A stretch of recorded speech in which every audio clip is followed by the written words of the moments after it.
One day, George the Steamroller was waiting for Percy to take him to a new workplace. George was being rude to Rheneas and Skarloey. "You're just worn-out wheels on worn-out rails. You need rocks for your roads," replied Skarloey, "and we're helping you." "I need to flatten little engines in the scrapyard," retorted George. Then Percy arrived to take George away. He was still rebelling. "Railways are no good. Turn them into roads." The little engines were pleased to see him go. "Rollers are rubbish, so good riddance," they called. George grumbled all the way to the old branch line. He was going to turn it into a road. When they arrived, George was rude again. "Bumpy ride on rotten rails. I'm glad it's over." "So am I," said Percy. "Huh," huffed George. Percy was still fuming when he met Thomas. "What's up, Percy?" "It's George. He makes me feel down." "Just ignore him," puffed Thomas. George was now enjoying himself. "Ripping up rails," he chortled. "What a life!" "What do you think of this, Thomas?" Thomas took no notice. George felt insulted. "You're a useless blue puffed ball," he shouted. But Thomas didn't hear. "I'll show him who's boss." At last the workmen reached the level crossing.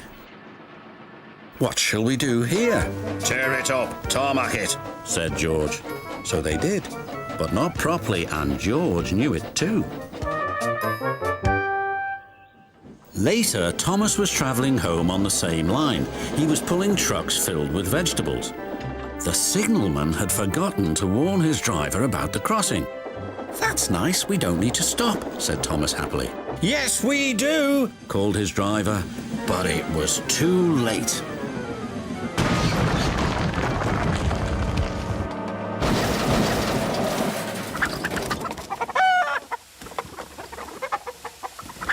Next day, Percy told Gordon all about George.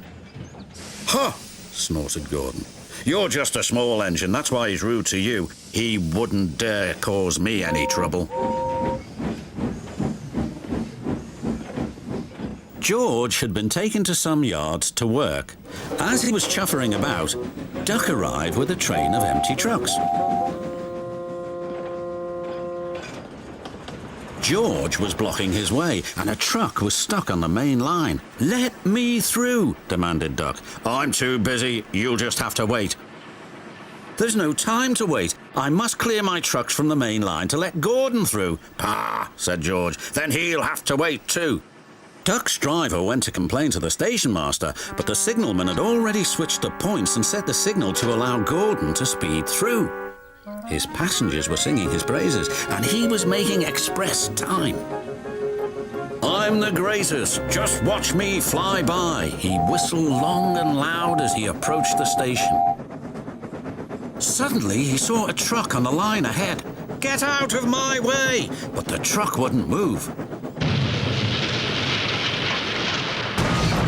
Until Gordon forced it. By accident. Gordon was worried that the Fat Controller would be cross. He was, but not with Gordon. "Whoever caused this disturbance will have me to answer to." And he did, a few days later. "Look who's here," said Thomas.